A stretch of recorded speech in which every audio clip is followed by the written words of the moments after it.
কপোতাক্ষ নদের বুকে মাথা উঁচু করে দাঁড়িয়ে আছে 18টি পিলার, যেগুলো একদিন মানুষের স্বস্তির কারণ হওয়ার কথা ছিল। কিন্তু 25 বছর ধরে সেগুলো বন্দী হয়ে আছে শুধু প্রতিশ্রুতির খাতায়। আর সেই অসমাপ্ত স্বপ্ন বুকে নিয়েই নদীর দুই পাড়ের হাজারো মানুষ আজও অপেক্ষা করছেন।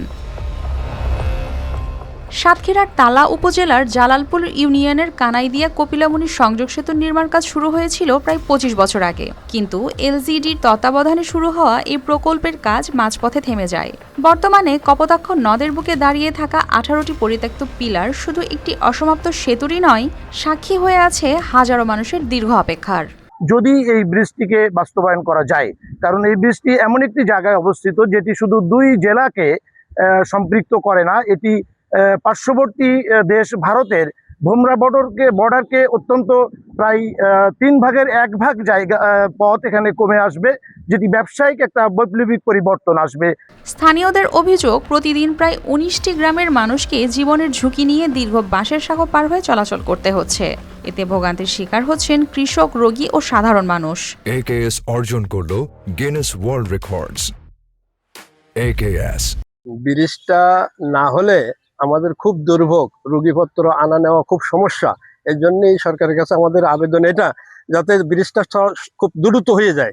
এছাড়াও ব্রিটিশ আমল থেকে গুরুত্বপূর্ণ বাণিজ্য কেন্দ্র হিসেবে পরিচিত কপিলামুনির সাথে সহজ যোগাযোগ স্থাপিত হলে এ অঞ্চলের অর্থনীতিতেও আসতে পারত নতুন গতি। যদি নির্মাণ হয় তাহলে এই অঞ্চলের মানুষের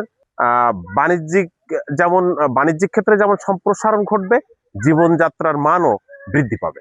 অন্যদিকে নদীর মাঝখানে পড়ে থাকা পিলারগুলো বাধাগ্রস্ত করছে কপোতাক্ষ নদের স্বাভাবিক প্রবাহ। নদী পুনরুদ্ধারে খনন কাজ হলেও অসমাপ্ত রয়ে গেছে সেতুর কাজ। তবে নতুন করে এটি শুরু করার আশ্বাস দিয়েছেন এই কর্মকর্তা।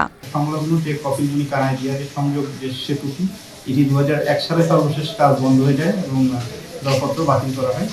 পরবর্তীতে আমরা বিভিন্ন সময়ে যারা দায়িত্বে ছিলেন ওনারা পত্র মারফত অবহিত করেছেন যে এটি অপসারণ করে এখানে যদি ব্রিজ নির্মাণের ব্যবস্থা করা যায়।